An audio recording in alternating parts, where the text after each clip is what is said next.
Hi, it's me, Mrs. Thomas, the lead school counselor at OVCA, and today I need to talk to you about ACT testing and putting in the special 9-digit code into your MyACT account. So if you're watching this video, you must have received the email from me that had your special 9-digit code in it. Okay, so we're going to talk about that. Why is it important? It's important because you have to put the code in or you won't get your scores back from testing.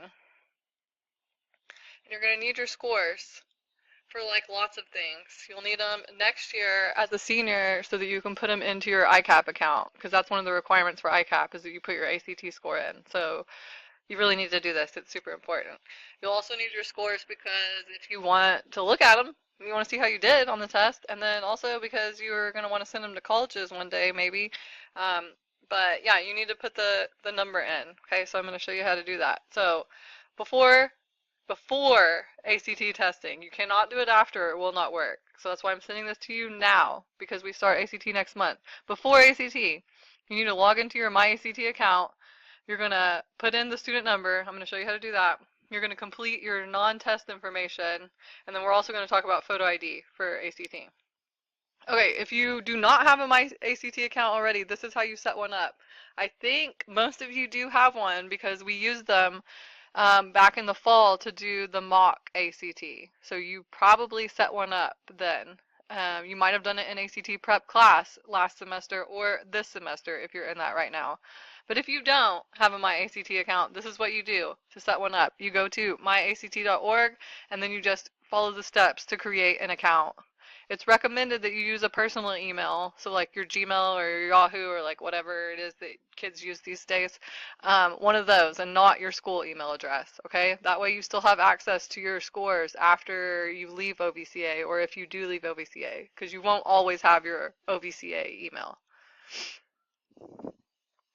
Okay, again, if you already have an account, you don't have to make a new one. Just use the one that you have. This is the part that I want to talk about, entering the student code. It's really important you enter the code. I sent everybody an email with your personal code, okay? What you're going to do when you get logged into MyACT, you should see it up here in the top right of the screen, unless they've changed it since last year. But this is what it looks, this is what you're looking for. There should be a box that says, are you testing at your school for a school day testing? Enter code. That's what you're going to click. Click that. And then you're going to put in the 9-digit code that I sent you. You can copy and paste it in. That'd probably be the safest. That way you don't accidentally, miss something. Okay, next, you're going to complete your non-test information. So this was going to save you time on test day. So you're basically just filling in your information. You may have already done this since you've done mock ACT too, but just double check. You want to enter in all your demographic information, so like your name, address, phone number, all that stuff. Your high school resume, that's basically the classes that you've taken already. So kind of like your grad plan. They want to know what you've done. Your college plans, where are you planning on going to colleges? And then the most important one that I have highlighted here is the score recipients. So this is if you want to send your scores to colleges. If you put the colleges on there before you take the ACT, again, doing things before the test is very important. If you put the colleges in before the test, then they will send your scores there for free. If you wait until after the test to see your scores and you're like, oh yeah, I want to send that to OU, then they charge you money. Then you have to pay a fee to have your scores sent, okay? It doesn't hurt anything to just send your scores, and if you get a better score later, you can always, update it and send the new score. So go ahead and put your colleges on there before test day so you can get them sent for free.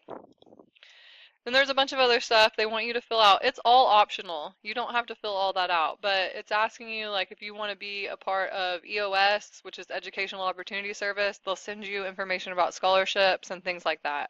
That's completely optional. You don't have to do it, but you also can do it if you want to. I guess that's what optional means, right? Okay, photo ID. You have to have a photo ID when you show up to the ACT.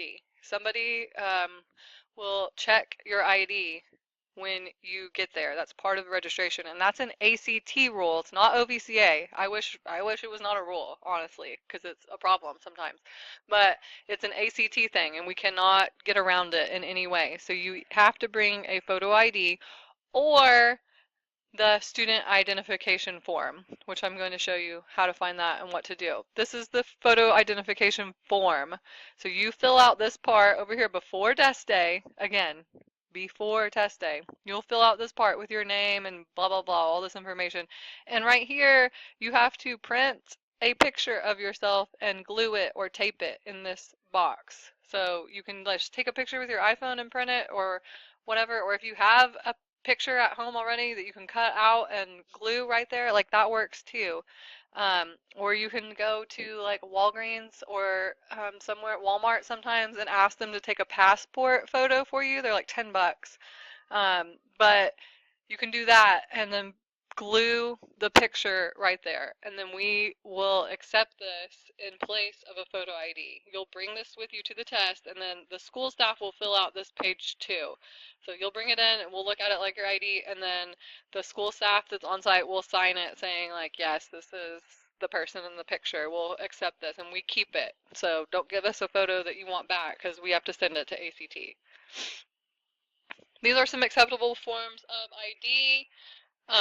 Unacceptable forms of ID, like none of this stuff will work. Yeah, it has to be a hard plastic card format. It cannot be paper, except for the specific ACT form. That's paper.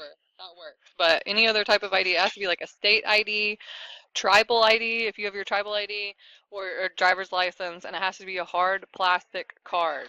There is also an option where you can order a student ID from K-12, and I have that information linked in the email. I can't pull it up on my screen right now or I would show you, but you can order an ID. I ordered myself one for testing. I'll show you what it looks like. This is what it looks like, and it's hard plastic, and it was $2. But so if you want to do this as an option, like you need to order it ASAP. It took a little while to get to me, but it was only $2. And it has your name and says Oklahoma Virtual, the year, and this will be accepted as a form of photo ID. This is a staff ID, but yours would be a student ID, and that works too. So the link to order those and all that is in the email that I sent you if you want to do that. That's a good option too, and it's cheaper than a passport photo from Walgreens. Okay, so here's some frequently asked questions that I get about this is, do I have to answer all the non-test questions when I create my account? No. Remember I said that was optional. You don't have to do that. You need to have your basic information in there, your demographics, name, address, phone number, but like all those extra questions, you do not have to answer those. Do you have to complete it right now? It needs to be set up before test day. You need to have at least your MyACT account set up, and you need to have the student number entered in before test day. Okay? Can I change my answers on the non-test questions? Yes. You can change your answers up to 2 days before the test, but then after that, they're locked in. So again, that's the theme, is like you have to do all of these things before the test day. It's very important. Do I register for a test? No. When you go into your MyACT account, do not register for a test. OVCA already has you registered for the OVCA test. All you'll have to do is just show up on your test date. When we're going to be sending that information out soon, so you'll know when your test date is and where to go. But no, you do not register for a test. You just need to make an account and make sure that you enter in your 9-digit code. A lot of people have trouble finding OVCA when they set up their account. You can, you need to search for Oklahoma Virtual, like don't just put OVCA, that's not going to pull it up. Search for Oklahoma Virtual Charter Academy. Do not put homeschool. You are not homeschooled. You school from home, but you do go to a public school, OVCA, Oklahoma Virtual Charter Academy. You can also search by zip code. So our main office is in Midwest City. So sometimes if you use the zip code for Midwest City, 73130, then it will pull it up too. I can't find my unique student code. Okay, on here it says it was sent to you February 10th. That's not true. This is from last year. I am sending it to you today, March 10th. It was sent to you today in email, March 10th. And what if I don't have a driver's license or a photo ID? You can fill out the form that I showed you. It's linked right here. It's linked in the email. Or you can order one of the student IDs. And if you're going to do that, you need to do it today or as soon as possible. Okay, and then here's some links. All this is in the email. Everything, all the links that you need are in the email. So, What are we doing today?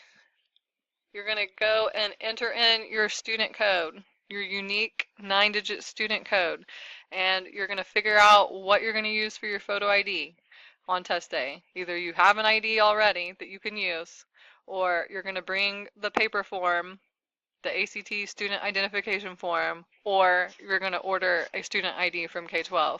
Get that done today or over spring break. Like, that's a good time to do it because we start testing in April. So you need to have that figured out before April. Okay, that's it. Oh, no, one more thing. I just wanted to say, if you want to look at any of this stuff, you can go to my school counselor room in Canvas, and then go to modules. And there's a lot of them. I have all kinds of stuff in here. Under modules, look for ACT. Okay, and then I have the PowerPoint I was just showing, the student ID form, and lots of other ways that you can like prep for the ACT. Okay, that's it. That's all. Good day.